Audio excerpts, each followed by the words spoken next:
Alright, welcome to the introduction of my rank 5 NAMOR. I'm very excited for this rank up. I've been wanting to do this for ever now. I've always dreamed of having a rank 5 NAMOR, so now that I finally have him, I'm just so excited and I cannot wait to show y'all. So yeah, we're gonna start off in Gauntlet for this introduction video. Not Terrax first, but we're gonna do Spider-Ham first, because this fight is very, very interesting with NAMOR, because it doesn't seem like it's good for him because Spider-Ham reduces special attack damage, right? And he has the evade as well. But honestly, it's not as bad. I know I took a hit there, but trust me, it gets good, okay? It gets good.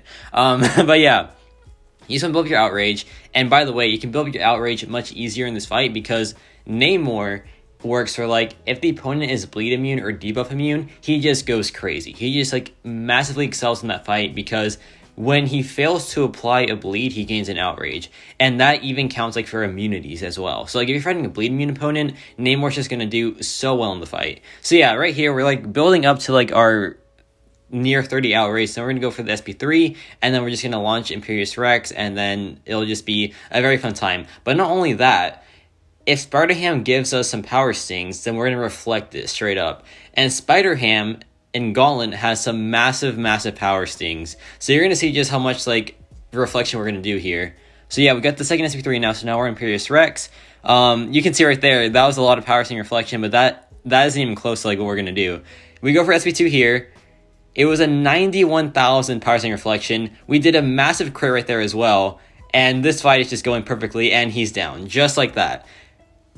Gauntlet Spider-Ham in 1:32 seconds. It's insane. It's honestly insane. That's one of the fastest times I've ever seen for that fight. And that was just perfection. So yeah, I mean, it wasn't perfection. It got hit a lot. But yeah, he just reflected so much of this power sting damage, and his base damage was just amazing there. But yeah, now we have Gauntlet Terrax. This is the one that Namor usually takes. I feel like people don't really use him for Gauntlet Spider-Ham that much, but he can definitely do the fight for sure. If he played much better than I did, though, of course. I got saved by the fact that my Namor is rank 5 because more health, more attack overall. And I know people say that this is a bad rank up because Namor is niche or whatever, but I honestly, I don't think he's that niche because he'll always be a very strong just overall damage dealer, right? And he'll be my go-to mutant damage dealer now that he's rank 5. And also, look at him, man. He's just perfect. I love everything about him. I love his looks. I love his water animations. I just love everything about this character. So I will never regret this rank up in my life. Never. I am so happy with this rank up, and I wouldn't change it for anything, to be honest. But there we go. We get that 103k crit on the second hit. No more crits on this SP2, unfortunately. So yeah, we have to do one more round of his rock field, which is fine, of course. We just reflect it back, so it doesn't really matter. But yeah, he's just perfect for this fight. He just reflects everything. He just does it so well. Terrax is bleed immune too, so we just ramp up much faster. So yeah, it's just a perfect Namor fight, this Terrax right here. And yeah, we just get it done pretty dang easily because, it's just his best Gauntlet fight. But I think he can do many more fights in Gauntlet, but we'll just save that for the full-on showcase. Now it's time for a Battlegrounds showcase. I'm just gonna do 3 fights in this video because I want to save some more for the full-on showcase. But yeah, first we have this Korg. Namor, the perfect Korg counter, man. Korg is bleed immune, so Namor ramps faster. He reflects the Thorn's damage, and it's just it doesn't get any better than Namor, to be honest. But yeah, it's just a straightforward matchup. In Battlegrounds, though, keep in mind you wanna enter Imperious Rex early. You don't want to go for the 2 SP3s because it's just way overkill. So when you're at 15 outrage, you just want to dash back, hold block for 1.5 seconds, then you'll enter Imperious Rex manually, and then you'll just do you'll do great damage still. I just want to make that clear. You're gonna do fantastic damage still. He ends the fights just as quickly with this half Imperious Rex. So you go for the SP3 here. We entered it early, of course. And you can't skip the animation, unfortunately. It is a beautiful animation, but for fight time reasons, it'd be cool if you could skip it, but it does make sense why you can. But yeah, we go for the SP2 here. We get no crits, except for that last one. 94,000, and that was a 57-second fight. That was a rank 4 600 Korg, so of course, a pretty dang good time for a Korg, because Korg takes forever for the most part, so yeah. Now we have this Kingpin. It's only rank 3, but I thought it's still a pretty cool fight because Namor versus Purify is just absurd. It is just absolutely absurd. He just ramps up so fast versus Purify. You thought bleed immunes were fast? No, Purify is even crazier because he gains an outrage whenever a debuff is purified, so it just it leads to a very fast ramp up pretty much. And Kingpin has like the overpower too, so that even like adds more outrage overall. So it's just really, really fun. Like you can see, I already have so many outrage charges. Like I'm not even SP2 yet, and I'm about to have 20, and it's quite crazy. But yeah, I was getting worried because like, am I gaining too much? So I just entered it early there. I go for the SP3, and then that should kind of just wrap it up, right? Because Namor, he just needs like the SP3 and the SP2 to wrap things up. It's pretty straightforward with him. But yeah, the SP3 does some pretty good damage too, like if I'm being honest. I think it did, how much did it do here? 30,000 is definitely pretty good. I whiffed the first hit, and then that just like finished it off anyway. Even if the SP2 didn't crit, I could still just like do the SP1, and it still does a lot of damage as well. You're going to see right here, and this is a Warman fight, I messed up catastrophically. I did a massive mistake here, and it's like really avoidable. Like you can do things to avoid my mistake here, but I'm just going to show you that even if you do make the mistake, you can still do a very fast time with Namor.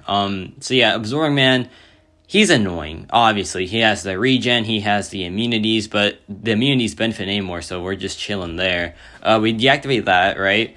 And then he goes for this SP1, which we can just deactivate as well. Yeah, just keep that in mind whenever fighting Zorman. You just want to heavy attack into like his special attack to like deactivate his form.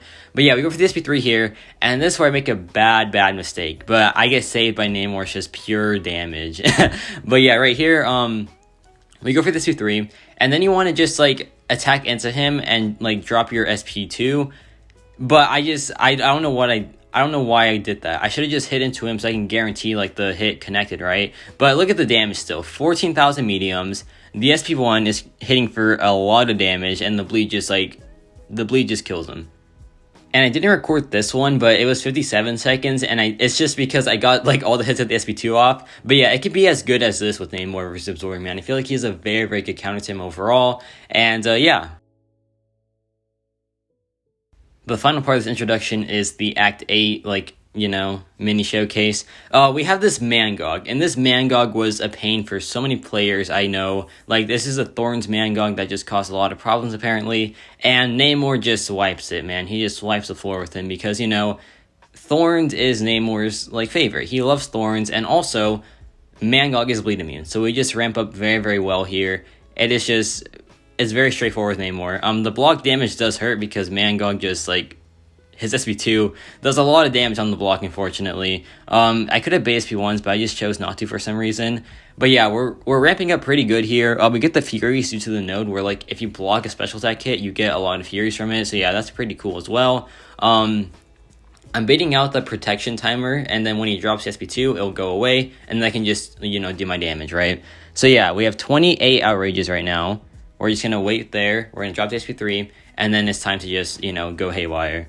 I forgot to turn off the skip animation toggle, but honestly, it's such a pretty animation, so, it doesn't even matter, right? But yeah, Namor in Act 8, I've been having a lot of fun with him. He's very, very good for, some bosses as well, but that's for the full-on showcase. We dropped the SP3 again here. The rotation with Namor is so fun, and it's so, not stressful. It's, very stress-free, I was going to say. Yeah, it's hard to mess it up, especially versus bleed immunes, right? Because you know when you're going to trigger Imperious Rex. And then we go for this V2 here, and this very annoying Mangog just gets absolutely obliterated by Namor, in a very good time as well. Now we have this Luke Cage on the Healer Hide node and the Relentless Mutation node. That's the one that gives Mutants Fury whenever you trigger a regeneration. And Namor has his passive regeneration on every special attack, so yeah, we just get free Furies from his specials. It's pretty nice, but honestly, it's way overkill, to be honest. But yeah, we build up to the 2 SP3s because I feel like that's the appropriate rotation for Namor in Act 8, but also Luke Cage is bleed immune. So we can just ramp up even faster here, and it's just a very fun time overall. I just want to say that Namor doesn't need to fight bleed immune characters, right? It's just his best matchup. He can do non-bleed immunes just fine. It's just there's a bit more RNG to it for sure, and it's just less guarantee. But he can still do it just fine. There is no issue with him versus non-bleed immunes. I just have to put that out there for sure. Atuma, he's still very good for, I would say, and he's not bleed immune. But yeah, we go for the second SP3. His indestructible kind of messed me up, but it's fine because look at that damage, man. And look at this, 300,000 crit, just absolute insanity, man. Now, finally, we have the Shang-Chi on. Honestly, I forgot the node, and that's my apologies.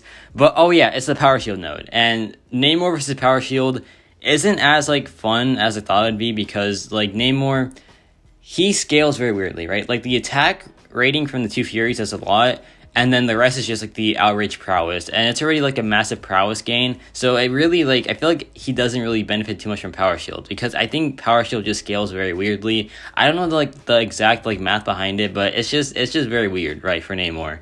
Same thing with like Cap Infinity War. Cap Infinity War doesn't scale too well with Power Shield either, and I think it's just because like they already have massive attack increases from like their Furies. I think that could be it. But yeah, we go for this SP3 here, and it does a lot of damage if I remember correctly. We're gonna see right here the amount of damage that it does. Yeah, look at that. It's doing some pretty nice damage. Like a third of his health, just right there. 203,000, it's pretty nice. Then we drop this SP2, and it does some pretty nice damage, and then the SP1 just finishes off the matchup. And yeah, pretty cool time. Pretty fun time with Namor in this node. And that's going to be for the showcase. Let me know your thoughts on Namor as a rank 5. I've been loving him so much. I think he's very, very fun to play, and he's just a very, like, you know, fun champion, useful character. He'll always have a use for sure with his like signature ability, and his damage output is just phenomenal. So yeah, I just love this character. I think it's just a very fun time, and yeah, it's about it for me.